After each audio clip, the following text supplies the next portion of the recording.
जब से कोरोना की दूसरी लहर आई है तब से वैक्सीनेशन वैक्सीनेशन ये वर्ड आप बहुत ज्यादा सुन रहे होंगे, क्योंकि इससे बचने का जो सिर्फ और सिर्फ रास्ता दिखाई दे रहा है वो वैक्सीनेशन ही दिखाई दे रहा है।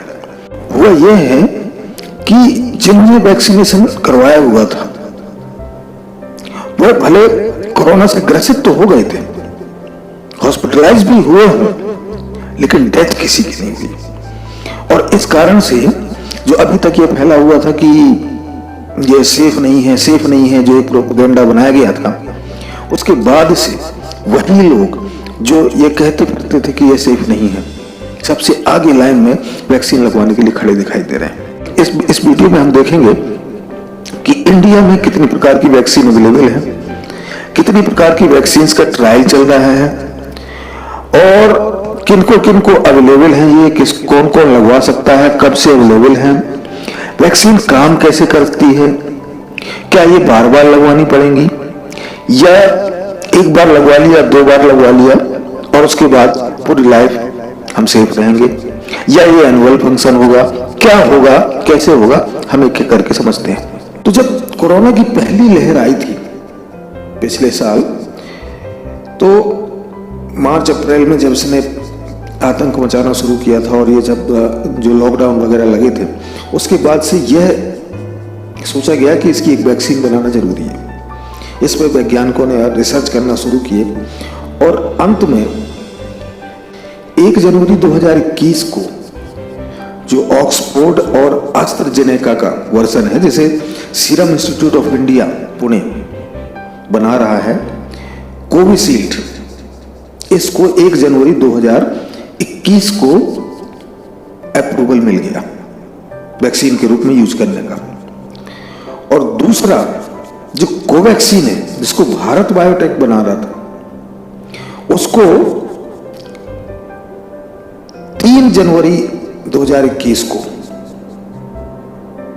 अप्रूवल मिला और 16 जनवरी 2021 से भारत सरकार ने इन दोनों वैक्सीन्स का यूज करना डिप्लॉय कर दिया, इनको मतलब ये लगने लगी।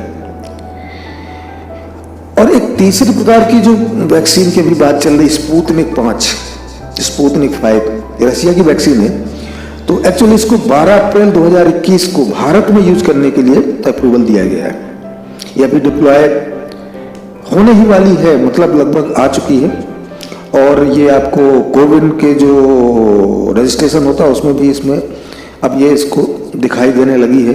हालांकि ये कहीं अभी मैं सर्च कर रहा था तो उसमें पाया कि कहीं ये अवेलेबल नहीं दिख रही, लेकिन उसमें मतलब इसको नाम दे दिया गया है, जल्द ही अवेलेबल हो जाएगी। इसके अलावा इंडिया में 7-8 प्रकार की और कोविड की ही वैक्सीन्स अंडर ट्रायल है। किसी ने फेज 1 कंप्लीट कर लिया है, किसी ने फेज 2 कंप्लीट कर लिया है, कोई फेज 3 में भी पहुंच चुकी है। इस तरह से ये अंडर ट्रायल है और कुछ दिनों बाद जब ये पूरी तरह से सफल हो जाएंगी तो हो सकता है इनको भी अप्रूवल मिल जाए और हमारे पास कई प्रकार की कोरोना से संबंधित वैक्सीन अवेलेबल हो जाएंगी।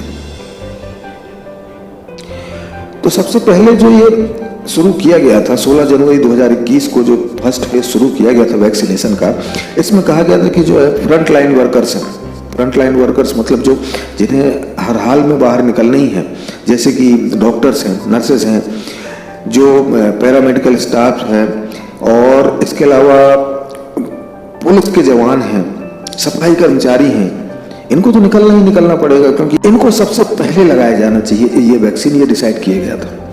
इसके अलावा ये भी था कि 60 साल से ऊपर वालों को, और क्योंकि ज्यादा वनरेबल हैं, मतलब बुढ़ापा है तो उस दौरान अगर थोड़ा सा भी वायरस ने ग्रसित कर लिया तो फिर बचा पाना मुश्किल हो जाता है।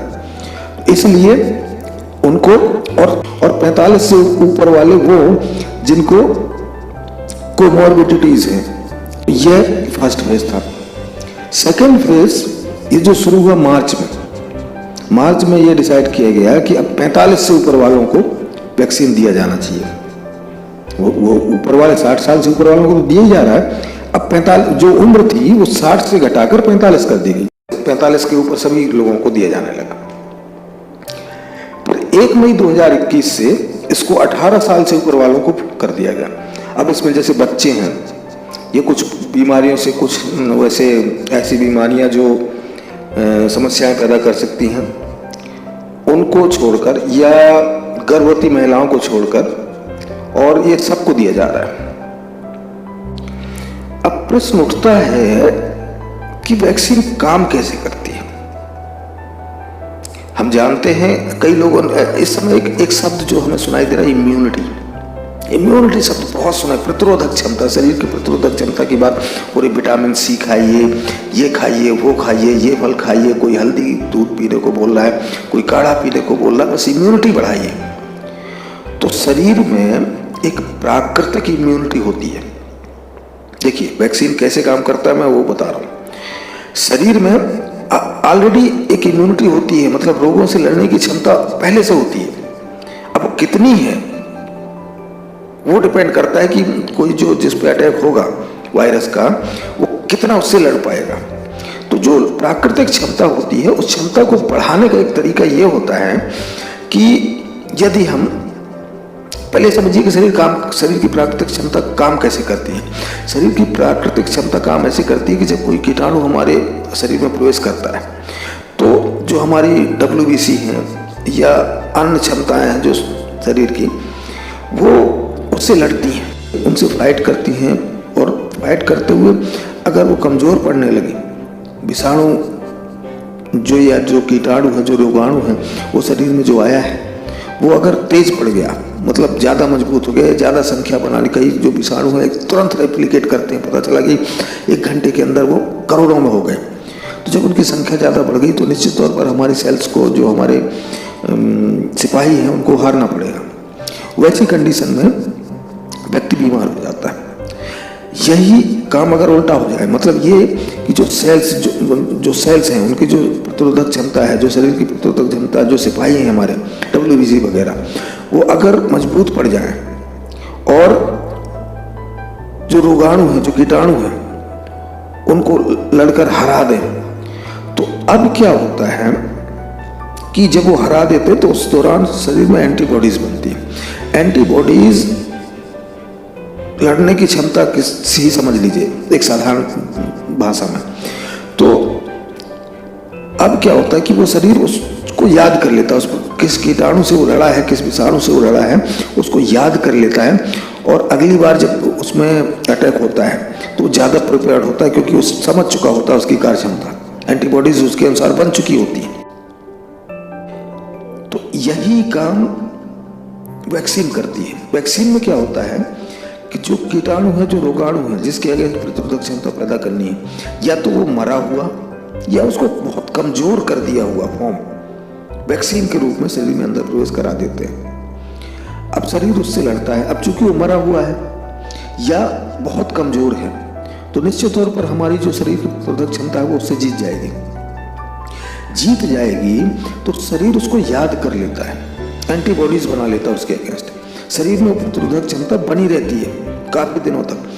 अब ये प्रश्न यहाँ ये उठता है कि अगर हम वैक्सीन ले लें तो क्या शरीर में वो एंटीबॉडीज बनी रहेंगी? सिंपल एक उदाहरण लीजिए कि जब आप कुछ पढ़ते हैं, एक बार आपने पढ़ा, थोड़ा समझ में आया, दूसरी बार पढ़ा तो और अच्छे से समझ में आया, तीसरी बार पढ़ा, हो सकता है याद हो जाए। अब याद वो हो सकता है 1 साल तक रहे, या हो सकता है जिंदगी भर रहे। कुछ लोगों को जिंदगी भर कोई चीज पढ़ी हुई याद रहती है। बस बिल्कुल यही शरीर में लागू हो जाता है। जो हमारी एंटीबॉडीज बनी, हो सकता है कुछ दिनों तक रहे, हो सकता है कि वो उसके प्रति प्रतिरोधक क्षमता, उस रोगाणु के प्रति प्रतिरोधक क्षमता जिंदगी भर बनी रहे। तो 1-2 डोजेज लेना ठीक होता है। जैसे अभी ये इनके कोविशील्ड के और कोवैक्सीन के ये कहा जा रहा है कि 2 डोज लेना है। फर्स्ट डोज में तो अटैक हुआ, मतलब एक बार अपने जो कमजोर किए हुए कीटाणु शरीर में दिए गए, लेकिन दूसरी बार जब दिया तो और पूरी प्रिपरेशन के साथ बॉडी को पता चला कि अच्छा ये है, इसके तो हमारे पास तरीका था, अच्छा इसको अब और तैयारी के साथ हुआ है। मैं आपको बिल्कुल सिंपल भाषा में समझा रहा हूँ, वैज्ञानिक शब्द बिल्कुल यूज नहीं कर रहा। तो इस तरीके से शरीर याद कर लेता है। अब ये याद कितने दिनों तक रहता है वो डिपेंड करता है, क्योंकि अभी रिसर्च का विषय है, ये ज्यादा अभी इसमें रिसर्च हुई नहीं। जैसे एस्ट्राजेनेका ने बोला है, अभी रिसेंटली बोला ये तो एनुअल फंक्शन होगा, आपको हर साल वैक्सीन लगानी पड़ेगी, क्योंकि ये जो है रिमेंबर करने की क्षमता ये ज़्यादा दिनों तक नहीं रहेगी, एंटीबॉडीज बहुत दिनों तक नहीं बनी रहेंगी, हो सकता है साल भर बाद खत्म हो जाए। तो आपको हर साल वैक्सीन लगवानी पड़ेगी। अब ये उसकी मार्केटिंग स्ट्रेटजी भी हो सकता है साइंटिफिक भी हो, तो डिपेंड करता है कि आगे चल के क्या होता है। लेकिन अभी जो सबसे बड़ी बात है वो ये है कि आप वैक्सीन लगवा लीजिए, सेफ है पूरी तरह से, और सरकार बार बार बोल रही है कि पूरी तरह से सेफ है और इनको लगवाया जाना चाहिए। सबसे बड़ी बात यह है कि अभी जब आपको जैसे भी मौका मिले, जहां जितनी जल्दी आप रजिस्टर हो सके, कोविन में रजिस्टर करिए और कोविन में रजिस्टर करके तुरंत वैक्सीनेशन करवा लीजिए। तो अब कोविन में रजिस्टर कैसे करना है, एक पूरी प्रक्रिया है, मैं आपको अगले वीडियो में समझाऊंगा उसे।